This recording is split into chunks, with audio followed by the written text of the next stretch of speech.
जय माता दी। गुप्त नवरात्र आरंभ होने जा रहे हैं 19 जनवरी सोमवार से। माघ मास शुक्ल पक्ष की यह गुप्त नवरात्र 19 जनवरी से 27 जनवरी तक 9 दिनों का यह जो दिव्य संयोग है। गुप्त जैसे नाम से ही विदित होता है कि गुप्त रूप से जो भगवती की आराधना होती पूरे मन भाव से, समर्पण भाव से, तो आपको भी यह नवरात्र में भगवती की आराधना करना है। इस नवरात्र में हम आपसे बिल्कुल ये नहीं कहेंगे कि आप अखंड ज्योत प्रज्वलित करें, कलश स्थापन करें।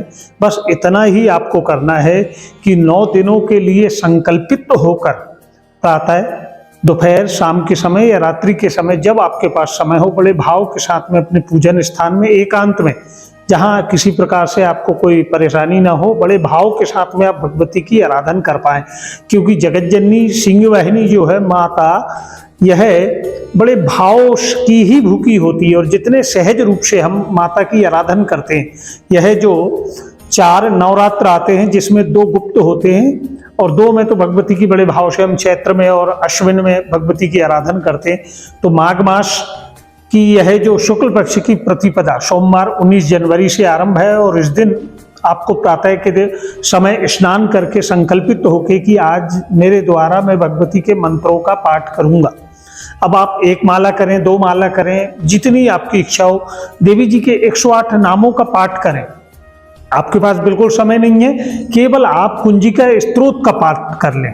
कुंजिका स्तोत्र का पाठ करने से ही संपूर्ण सप्तशती के पाठ का फल की प्राप्ति आपको हो जाती है। और यहाँ तक कि कुंजिका स्तोत्र में यह वर्णन आता है कि भगवती की आराधना में आप बड़े सहज रूप से एक सुंदर सा एक लाल आसन ले लें, हाथ में थोड़ा जल लेकर एक लाल पुष्प ले लें, लाल चंदन ले लें और देवी जी के सम्मुख एक दीपक प्रज्वलित करके आप जिस दौरान आप पाठ करेंगे वह आपको प्रज्वलित करके रखना है और भगवती से आराधना करें कि माता, यह गुप्त नवरात्र में मैं इस मनोकामना निमित्त आपका यह पाठ करने जा रहा हूँ और आपकी कृपा से यह मेरा मनोरथ सिद्ध हो। इस मन भाव से आपको बड़े सहज रूप से, सरल रूप से भगवती की आराधना करना है। चाहे तो आप सप्तश्लोकी सप्तशती का भी पाठ कर सकते हैं। संपूर्ण सप्तशती के जो अध्याय हैं उनका भी बड़े भाव से आप पाठ कर सकते हैं, या केवल कवच का पाठ करना भी आपके लिए अनंत फलदायी है। यह जो कवच है यह हमारे लिए एक सुरक्षा आवरण तैयार कर देता है, क्योंकि बिना शक्ति के यह शरीर गतिमान नहीं है और यह शक्ति का पर्व है। यह माघ मास के जो गुप्त नवरात्र रहते हैं, इसमें हम जब भगवती की बड़े भाव के साथ में गुप्त रूप से आराधना करते हैं, भगवती के निर्वाण मंत्र का जप करते हैं, बीज मंत्र का पाठ करते हैं, या केवल ओम दुम दुर्गाय नमः यह ही आप केवल 108 बार बोल दें, जितनी बार, लेकिन होना पूरे समर्पण के साथ और समय अनुकूल। एक समय आप निश्चित करना रहेगा कि प्रातः तो प्रातः ही, रात्रि तो रात्रि ही। ऐसा नहीं कि किसी दिन आपने सुबह कर लिया, किसी दिन शाम को कर रहे, नहीं। समय की निश्चितता बिल्कुल होना ही चाहिए। और भगवती जो है जीवन का आधार है, शक्ति की कृपा से ही यह संपूर्ण संसार गतिमान है। और यह जो नवरात्र है 10 महाविद्याओं की शक्ति की उपासन है। आप 10 महाविद्याओं के अंतर्गत बिना गुरु की कृपा के उनकी आराधना आपके लिए संभव नहीं है।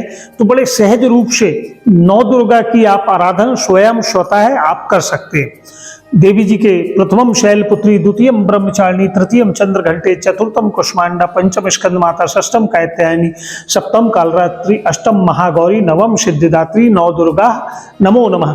भगवती के 9 रूपों का मन में ध्यान करते हुए केवल एक मंत्र ओम सर्व मंगल मांगल्ये शिवे सर्वासाधिके शरण्ये त्र्यंबके गौरी नारायणी नमस्तुते।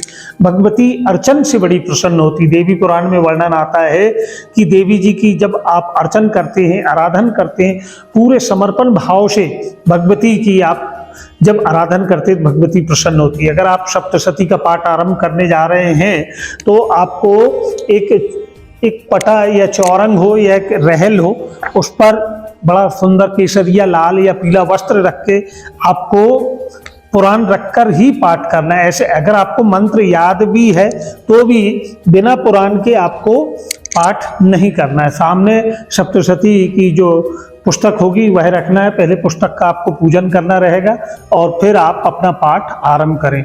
3 दिन का भी पाठ कर सकते हैं आप, 5 दिन का भी, 7 दिन का, 9 दिन का, जैसी आपकी समर्थता हो उसके अनुसार। अखंड दीप जलाना अनिवार्य नहीं है, वह आपके मन के भाव हैं। व्रत धारण करना वह भी आप पर निर्भर है, हाँ, लेकिन ब्रह्मचर्य का पालन करना पड़ेगा।